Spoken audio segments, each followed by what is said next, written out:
Science by MS sir में आप सभी का स्वागत है।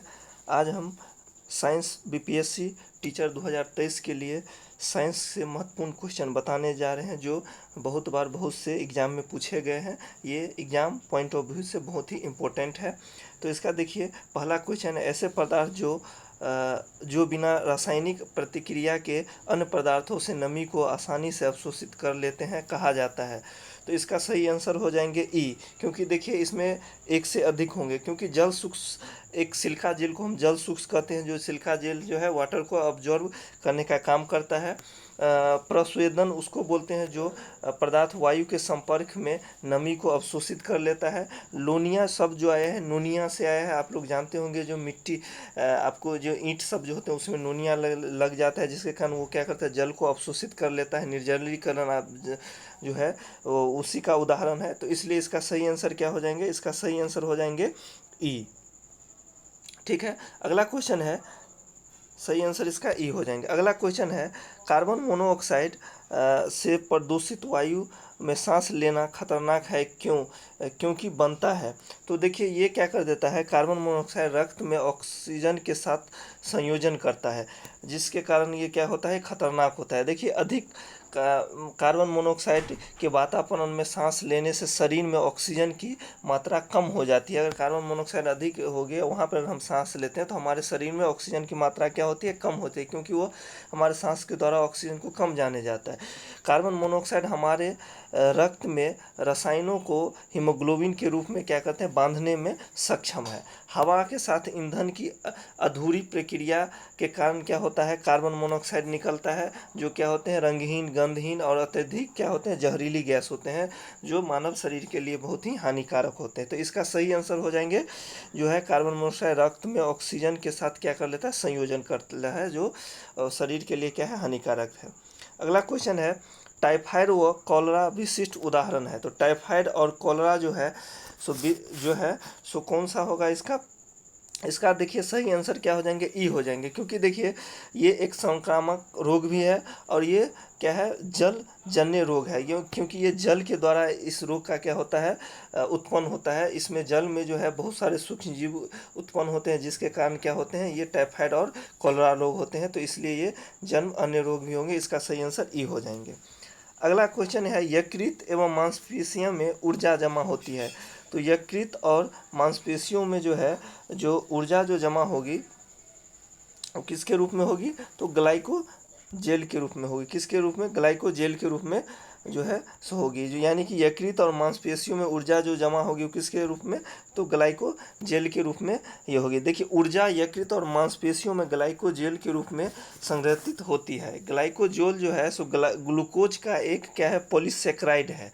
क्या है ये, ग्लूकोज का ग्लाइकोजन जो है सो ग्लूकोज का एक पॉलीसेकेराइड है, जो कवक और जीव में ऊर्जा भंडारण के रूप में कार्य करता है। तो इसका सही आंसर क्या हो जाएंगे, ग्लाइकोजन हो जाएंगे। ठीक है, अगला क्वेश्चन है, जो जीवाणु की खोज किसने की? तो जीवाणु की खोज जो है इसका सही आंसर हो जाएंगे ल्यूइन वेन हू।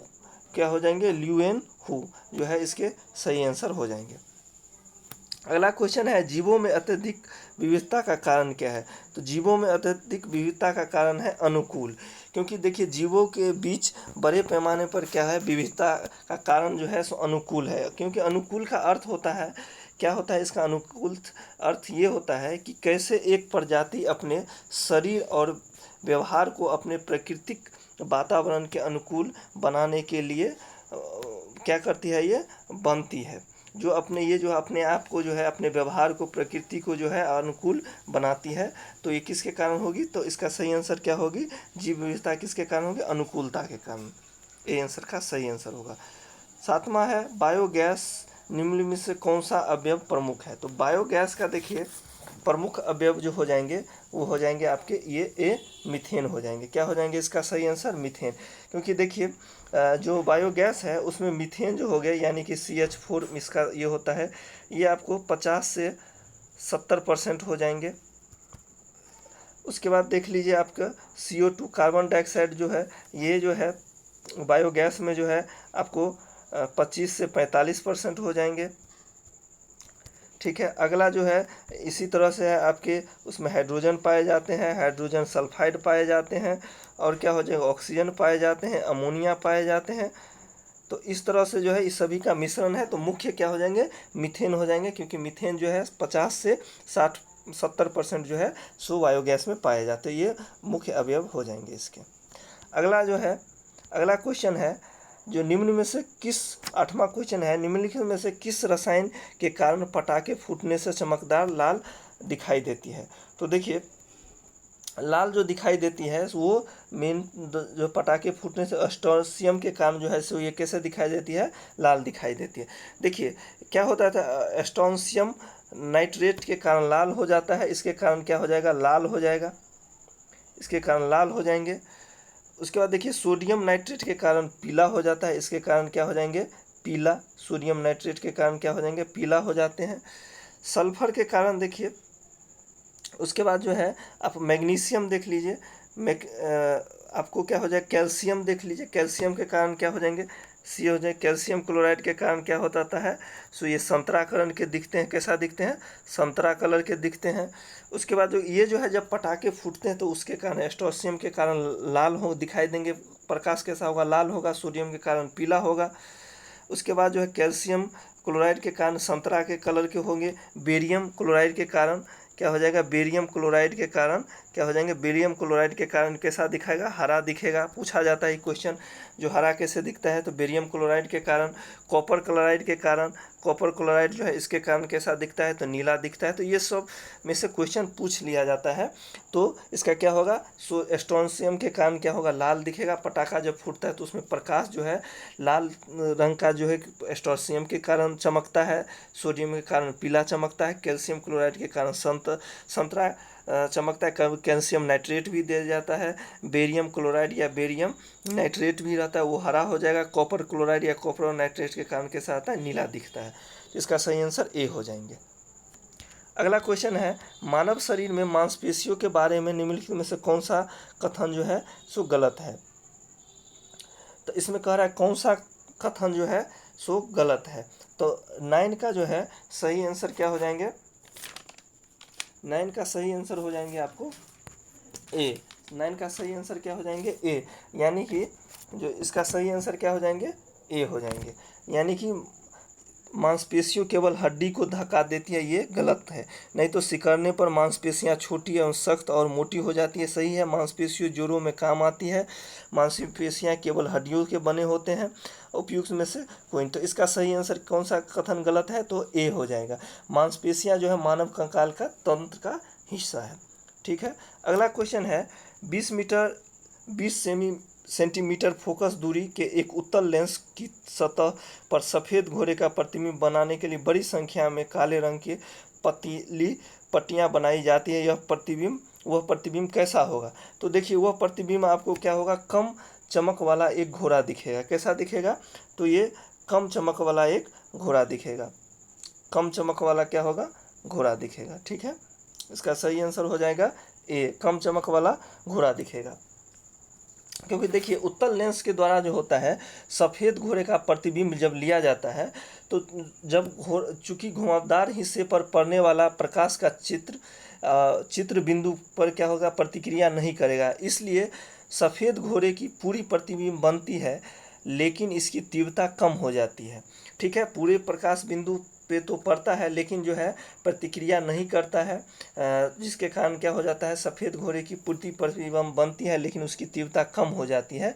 यह प्रकाश की किरणों को अभिसारित करता है। कौन, तो उत्तल दर्पण जो है अभिसारित, क्योंकि उत्तल दर्पण आप जानते हैं किनारे की अपेक्षा इसके बीच में क्या होंगे, मोटे होते हैं। ठीक है। अगला क्वेश्चन है, ध्वनि की तीक्ष्णता किसके द्वारा निर्धारित की जाती है। तो ध्वनि की तीक्ष्णता देखिए किसके द्वारा की जाएगी, ध्वनि की जो है तीक्ष्णता किस पे होगी, तो ध्वनि का तरंग दैर्घ्य पर। वेग बराबर क्या होता है, तरंग दैर्घ्य गुणे आवृत्ति। तो आप ऐसे भी कह सकते हैं, जो तरंग दैर्घ्य जो होता है, तरंग दैर्घ्य जो वो हो जाएगा इनडायरेक्टली प्रोपोर्शनल किसका हो जाता है, यानी कि उसका क्या हो जाता है, व्यक्त कर्मानुपाती हो जाता है, किसका, आवृत्ति का, तरंग दैर्घ्य। ठीक है। तो इसलिए जो है इसका जो है होना चाहिए, इसका क्या होगा, बात अगर यह सत्य है कि इसकी ध्वनि की जो है तीक्ष्णता उसकी आवृत्ति से निर्धारित होती है, लेकिन आवृत्ति और तरंग दैर्घ्य क्या होते हैं, व्यक्त क्रमानुपाती होती है। इसलिए जो है ध्वनि की तीक्ष्णता जो है हम किस पे, उसकी तरंग दैर्घ्य पे निर्भर करती है। तो इसका सही आंसर क्या हो जाएगा, ध्वनि की तरंग दैर्घ्य। अगला क्वेश्चन है, जब दिन में पानी पर साबुन की फिल्म दिखाई देती है तो यह सुंदर रंग दिखती है, यह घटना किसके कारण होती है। तो ये घटना जो होती है प्रकाश के व्यक्तीकरण के कारण होती है। किसके कारण, प्रकाश के व्यक्तीकरण के कारण। क्योंकि देखिए साबुन की फिल्म सफ़ेद रंग के प्रकाश में रंगीन दिखती है, क्योंकि पतली साबुन जो होती है फिल्म के सामने और पीछे की सतहों से प्रतिबिंबित होकर प्रकाश के व्यक्तीकरण के कारण ऐसा दिखाई देता है। तो ये क्या होगा, बहुत ही सुंदर रंगीन दिखाई देता है। किसके कारण, प्रकाश के व्यक्तीकरण के कारण। ठीक है, अगला क्वेश्चन है, एक नाभिक का द्रव्यमान की संख्या। तो देखिए द्रव्यमान की संख्या जो होता है इसका सही आंसर ए हो जाएगा। इसका द्रव्यमान की संख्या जो देख लीजिए, ये क्या हो जाएगा, न्यूट्रॉन प्लस जो है प्रोटॉन की संख्या जो हो जाता है सो क्या दे देता है आपको, द्रव्यमान, यानी एटॉमिक मास जो है सो एटॉमिक मास क्या दे देता है, न्यूट्रॉन की संख्या तथा प्रोटॉन की संख्या। आपको पता है प्रोटॉन और न्यूट्रॉन जो है तो कहाँ पाया जाता है, तो जो है परमाणु के नाभिक में, एटम के नाभिक में पाया जाता है। इलेक्ट्रॉन उसके चारों ओर चक्कर लगाते हैं। तो इसका जो है किसी भी नाभिक का द्रव्यमान जो होगा सो न्यूट्रॉन और प्रोटॉन को जोड़ करके हो जाएगा। और अगर न्यूट्रॉन की संख्या निकालना है तो एटॉमिक मास में से, यानी कि नाभिक द्रव्यमान में से हम प्रोटॉन की संख्या को घटा देंगे, या प्रोटॉन निकालना हो तो नाभिक के द्रव्यमान में से हम न्यूट्रॉन की संख्या को हम घटा देंगे। तो इस एक देखिए एक क्वेश्चन से 3 क्वेश्चन पूछ लिए जाते हैं। इसलिए आप लोग जो है आप ये मत सोचिए जो हम 20 क्वेश्चन ओनली कर रहे हैं। इस 20 क्वेश्चन में जो है बहुत सारे एक क्वेश्चन से 3-4 क्वेश्चन आपको और आते जाएंगे। इसलिए जो है इसको जो है अच्छे से करें। ठीक है, अगला क्वेश्चन है, निम्नलिखित में से कौन सी सीमेंट के घटक हैं। तो देखिए सीमेंट के घटक जो है, इसका जो पूछ रहा है सीमेंट के घटक ने मुख्य घटक, तो मुख्य घटक इसका क्या हो जाएंगे, ए हो जाएंगे। चूना पत्थर इसके मुख्य घटक होते हैं सीमेंट के, जिसमें देख लीजिए आप अगर चूना पत्थर देखिएगा जिसको CaO बोला जाता है, ये जो है सीमेंट में 63 से 65% पाए जाते हैं। ठीक है, सिलिका जो देखिएगा, ये सिलिका जो हो जाता है ये आपको जो है सीमेंट में जो है 20 से 25% पाए जाते हैं। कैल्शियम सल्फेट देखिएगा, CaSO4 कैल्शियम सल्फेट, तो ये देखिए 3 से 5% पाए जाते हैं। आगे जो है आप फेरस ऑक्साइड देखिएगा Fe2O3, तो ये जो है आपको 3 से 4% पाए जाते हैं। और मैग्नीशियम ऑक्साइड देखिएगा या मैग्नीशिया देखिएगा, तो ये कितना है, 1 से 3% पाए जाते हैं। सल्फर भी आपको कितना होता है, 1 से 3% पाए जाते हैं। तो ये इसका क्या हो गया, प्रमुख घटक हो गए किसके, सीमेंट के, जिसमें मुख्य रूप से कौन सा होंगे, चूना पत्थर, यानी कि कैल्शियम ऑक्साइड जो आता है जिसको हम चूना कहते हैं, ये 63 से 65% पाए जाते हैं। अगला क्वेश्चन है, हाइड्रोजन बम किसके सिद्धांत पर आधारित है। तो देखिए इससे पीछे भी क्वेश्चन बताए थे, इसलिए जो है ये इंपॉर्टेंट क्वेश्चन है। हाइड्रोजन बम जो है सो नियंत्रित संलयन प्रतिक्रिया पे क्या है, आधारित है। किस पे, संलयन पे। आपको पता होगा नियंत्रित संलयन अभिक्रिया किस में होती है, तो 2 हाइड्रोजन मिलकर के एक हीलियम का निर्माण करती है। ये किसके अंदर होता है, तो सूर्य के अंदर भी, जो हमारे सूर्य के अंदर भी जो एनर्जी निकलती है, तो इसी के कारण 2 हाइड्रोजन मिलकर के एक हीलियम का निर्माण करती है और लार्ज अमाउंट में क्या करती है, एनर्जी यानी कि ऊर्जा को निकालती है। तो जो सूर्य में जो प्रतिक्रिया होती है, संलयन प्रतिक्रिया सूर्य में भी होती है और नाभिकीय नियंत्रित संलयन अभिक्रिया हाइड्रोजन बम में भी होती है। इसलिए जो है हाइड्रोजन बम एटम बम से अधिक खतरनाक है, क्योंकि एटम बम जो है सो एटम बम जो है सो किस पे है, किस पे ये है, तो ये विखंडन अभिक्रिया पे है। ये किस पे, तो विखंडन अभिक्रिया पे ये काम करती है। एक न्यूट्रॉन से क्या होता है, 3 न्यूट्रॉन क्या होता है, निकलती है और इस तरह से विखंडित होती है। तो जो है हाइड्रोजन बम नाभिकीय संलयन प्रतिक्रिया पे है और जो है एटम बम जो है नाभिकीय विखंडन अभिक्रिया पे काम करती है। और संलयन अभिक्रिया जो है सूर्य के अंदर भी होती है जिससे एनर्जी निकलती है। ठीक है, अगला क्वेश्चन है, प्रेशर कुकर में खाना जल्दी पक जाता है क्योंकि, देखिए प्रेशर कुकर में जो है खाना जो है सो जल्दी पक जाती है क्योंकि प्रेशर कुकर में क्या हो जाता है, जो उच्च दाब पे क्या हो जाएंगे, प्रेशर कुकर में क्या हो जाएंगे, उच्च दाब पे क्या हो जाते हैं, प्रेशर को क्या हो जाएंगे, उच्च दाब के कारण पानी उच्च तापमान पर उबलने लगता है। क्योंकि देखिए प्रेशर कुकर में जब हम कुकर को लगा देते हैं तो उसमें एयर निकलता नहीं है, जिसके कारण प्रेशर बन जाता है, दाब क्या हो जाता है, उच्च हो जाते हैं, जिसके कारण पानी जो है उच्च दाब पे क्या होते हैं, उबलने लगते हैं। इसलिए उस प्रेशर कुकर में क्या होते हैं, खाना जल्दी पक जाते हैं। ठीक है, अगला क्वेश्चन है, यदि रेफ्रिजरेटर के दरवाजे के कुछ घंटे के लिए खुले छोड़ दिए जाए तो कमरे का तापमान क्या हो जाएगा। तो कमरे का तापमान देखिए क्या हो जाएंगे, बढ़ जाएंगे। क्या हो जाएंगे, कमरे का तापमान बढ़ जाएंगे। देखिए यदि रेफ्रिजरेटर का दरवाज़ा खुला रखा जाता है तो कमरा गर्म हो जाता है, क्योंकि तब जो है तब क्या हो जाता है, प्रशीतक जो है पहले की तुलना में कमरे से अधिक ऊष्मा का क्या करने लगता है, निष्कासन करने लगता है। इस तरह से कमरा का तापमान क्या हो जाता है, बढ़ जाता है, और कमरा क्या हो जाएंगे, क्या हो जाते हैं, ये गर्म हो जाते हैं। देखिए प्रतिशीतक जो होता है एक बाहरी एजेंट होता है, लेकिन जब इसको खोलते हैं तो ये अधिक मात्रा में ऊष्मा को क्या करने लगता है, निकास करने लगता है, जिसके कारण क्या हो जाता है, रूम का जो टेम्परेचर है सो इंक्रीज कर जाता है, जिसके कारण क्या होगा, इसका सही आंसर बी होंगे। 18 निम्नलिखित में से गलत का चयन करें। तो देखिए इसका जो है सही, देखिए क्या है, कपास गर्मियों में कपड़े के रूप में उपयोग के लिए, क्योंकि यह नमी को अवशोषित करता है, ये सही है। सीडी बनाने के लिए पॉलीकार्बोनेट का उपयोग किया जाता है, ये भी सही है। उसके बाद देखिए एलिक्रीन को कृत्रिम रेशम भी कहा जाता है, क्योंकि यह कपास से तैयार होता है लेकिन रेशम की तरह चमकता है। ये क्या हो जाएंगे, ये गलत हो जाएंगे। इसका सही आंसर क्या हो जाएंगे, सी, ये गलत है। डी है टेफ्लॉन का उपयोग नॉन स्टिक रसोई के सामान में कोटिंग के लिए किया जाता है, सही है। इसका सही आंसर क्या हो जाएंगे, सी हो जाएंगे। अगला देखिए 19, ग्रेफाइट और हीरे के बारे में निम्नलिखित में से कौन सा सत्य है। तो देखिए इसका सही आंसर हो जाएंगे ई, क्योंकि देखिए ग्रेफाइट और हीरा जो है सो कार्बन के अपरूप हैं। ये क्या है, कार्बन के अपरूप हैं।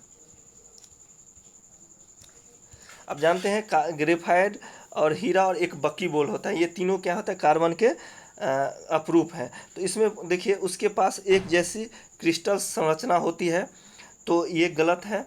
जो इसमें एक क्रिस्टल, क्योंकि देखिए एक चतुर्फल की और एक अलग होती है, तो दोनों का क्रिस्टल ये संरचना अलग अलग होती है। उसकी कठोरता भी अलग अलग होती है, हीरे ज़्यादा कठोर होती है, ग्रेफाइट कम कठोर होती है। उसकी विद्युत चालकता भी समान होती है, ये भी गलत है, क्योंकि देखिए ग्रेफाइट विद्युत के चालक होते हैं और हीरा क्या होते हैं, विद्युत के कुचालक होते हैं। तो इस तरह से जो है ये भी उसके गलत है। इसका सही आंसर क्या हो जाएंगे, ई हो जाएंगे। ठीक है, अगला क्वेश्चन, निम्नलिखित में से कौन सा तरलकृत पेट्रोलियम गैस का प्रमुख घटक है। तो इसका जो है तरलकृत कह रहा था, इसका जो हो जाएगा देखिए ब्यूटेन प्लस आइसोब्यूटेन,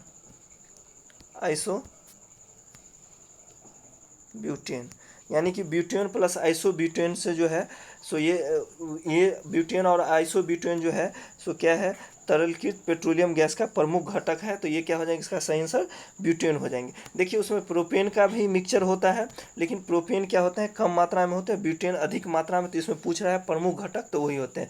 देखिए ये क्या हो जाता है, ये आइसोब्यूटेन जो होता है द्रवित लिक्विड अवस्था में एक कंप्लीट क्या किया जाता है, एक सिलेंडर में भरा जाता है, जिसको हम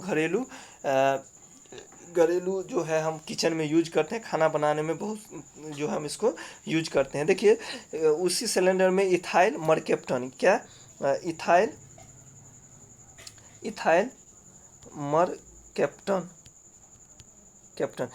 मरकेप्टन मिला दिया जाता है। जो गैस जो लीकेज होता है, तो जो हमको दुर्गंध आती है, जो गंध आती है, वो इथाइल मरकेप्टन का रहती है, न कि गैस का। तो ये इथाइल मरकेप्टन मिला दिया जाता है ताकि गैस अगर लीक करे तो कोई गंध आए, ताकि लोगों को पता चले गैस लीक कर है। तो वो गंध किसका रहता है, इथाइल मरकेप्टन का। ये बहुत बार पूछा गया है, जो किसकी गंध रहती है, तो गैस की नहीं, एक्चुअली किसका रहता है, इथाइल मरकेप्टन का। तो इस तरह से जो है इंपॉर्टेंट क्वेश्चन आपको बताए गए हैं। हम एक एक सीरीज करके आप लोग के बहुत कम समय है, एक एक सीरीज करके हम 1-2 दिन बाद हम आप लोग को उपलब्ध कराते रहेंगे। आप लोग इसको देखते रहिए, आपके लिए बहुत ही इम्पोर्टेंट है।